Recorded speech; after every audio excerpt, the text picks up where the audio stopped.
Salam sejahtera Malaysia. Anak Datuk Seri Najib Tun Razak mendedahkan beberapa nama yang agak luar biasa. Dan menurut anak Najib ini, dia mempersoalkan kenapa nama-nama ini tidak dipanggil untuk memberikan keterangan. Okey, antara nama-nama yang telah disebut oleh anaknya ini, yang pertama Jolo. Jolo, dia kata tidak dipanggil memberi keterangan kerana pihak berkuasa tidak dapat jumpa dia. Yang kedua, dia kata ada seseorang yang telah memalsukan 20 cek. 20 cek pindahan wang yang juga tidak pernah ditemukan. Nombor 3, dia kata orang yang mengesyorkan kepada bapaknya untuk membuka akaun atas namanya sendiri dan diamanahkan untuk memantaunya juga tidak dipanggil untuk beri keterangan. Kemudian nombor 4, dia kata ada keluarga orang itu mengambil hampir 700 juta daripada lo, dakwa Noriana, di Instagram. Kemudian dia juga mendakwa seorang peguam yang menyediakan perjanjian dan dikatakan dibayar oleh Jolo, tidak didakwa dan tidak memberi keterangan juga. Nombor 3, dia kata ahli lembaga pengarah antarabangsa SRC yang didakwanya telah meluluskan pembayaran kepada anak syarikat itu, Ihsan Perdana, juga tidak dikenakan pertuduhan atau dipanggil memberi keterangan. Dan dia kata juga seorang pegawai bank, para pegawai bank, ini bukan seorang nih, banyaklah para pegawai bank yang melanggar kod perbankan dengan berurusan bersama kaki tangan yang tidak dibenarkan serta tidak menghantar penyata akaun kepada Najib, juga tidak dipanggil untuk memberi keterangan, katanya. Dan akhirnya Noriana menyebut beberapa nama yang berprofil tinggi. Ini memang mengejutkan. Antara nama yang disebut untuk tidak dipanggil memberi keterangan seperti bekas Ketua Pegawai Eksekutif SRC, Nik Faisal Arif Kamil. Dan juga dia menyebut seorang bekas Menteri di Jabatan Perdana Menteri, iaitu Nur Muhammad Yaakob. Katanya, banyak bukti dalam perbicaraan ini berdasarkan kabar angin dan tidak boleh disahkan. Rangkaian bukti terputus, kata anak Najib itu. Kemudian dia kata, tapi entah bagaimana, perbicaraan diteruskan dan dibicarakan oleh hakim pemula dengan pengalaman sifar Mahkamah Jenayah. Dakwa Noriana. Perlu diingatkan bahawa dakwaan yang dibuat Noriana serupa dengan catatan yang dimuat naik semalam di akaun Facebook Lim Sian Si. Pada Julai 2020, Hakim Mahkamah Tinggi Muhammad Nazlan Muhammad Ghazali mendapati Najib bersalah atas 7 pertuduhan jenayah membabitkan 42 juta dana SRC International Sdn. Hakim kemudiannya telah menjatuhkan hukuman penjara 12 tahun dan denda 210 juta sebagai ganti penjara tambahan 5 tahun. Tahun lepas Mahkamah Rayuan menolak rayuan ahli Parlimen Pekan itu. 3 hari lalu Mahkamah Persekutuan mengesahkan keputusan Mahkamah Rayuan dan Mahkamah Tinggi. Noriana aktif di Instagramnya sejak Mahkamah Tertinggi Negara menolak rayuan bapaknya.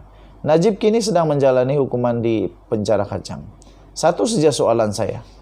Kalau Noriana punya posting itu memang berasas dan betul, kenapa tidak dia sebut sebelum ini?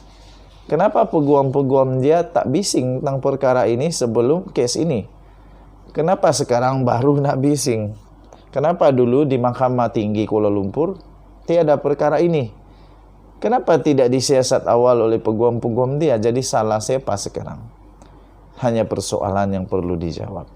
Denyut nadi suara rakyat bergema di channel ini. Kita jumpa lagi. Bye-bye. Salam sejahtera Malaysia. Anak Datuk Seri Najib Tun Razak mendedahkan beberapa nama yang agak luar biasa. Dan menurut anak Najib ini, dia mempersoalkan kenapa nama-nama ini tidak dipanggil untuk memberikan keterangan. Okey, antara nama-nama yang telah disebut oleh anaknya ini, yang pertama Jolo.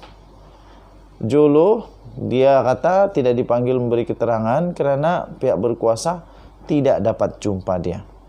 Yang kedua, dia kata ada seseorang yang telah memalsukan 20 cek. 20 cek pindahan wang yang juga tidak pernah ditemukan.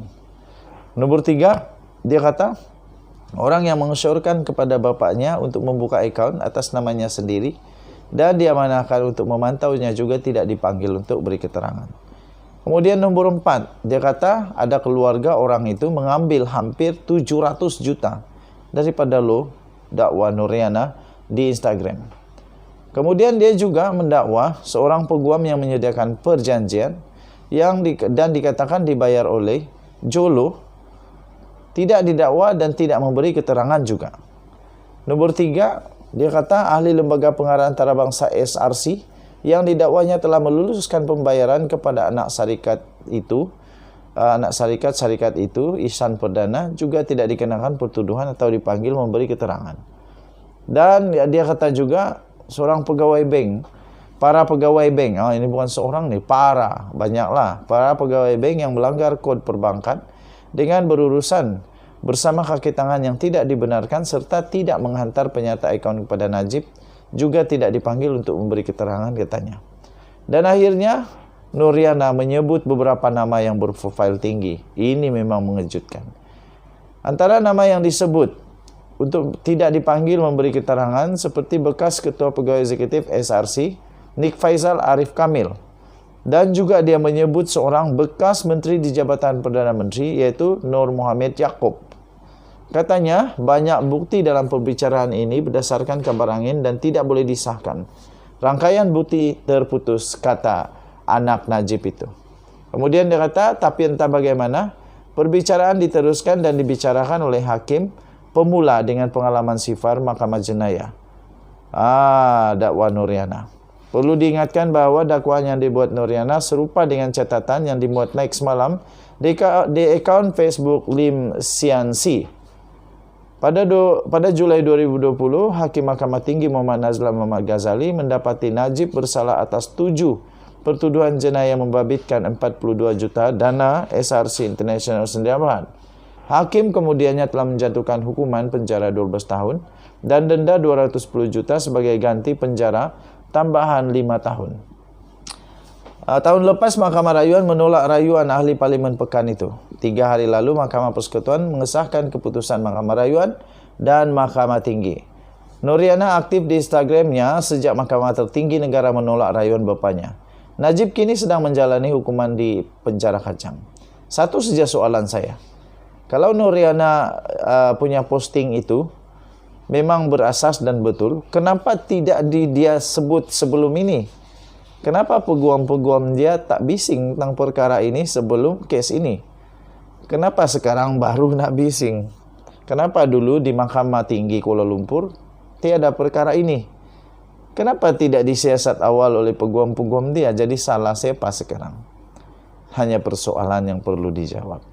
Denyut nadi, suara rakyat bergema di channel ini. Kita jumpa lagi. Bye-bye.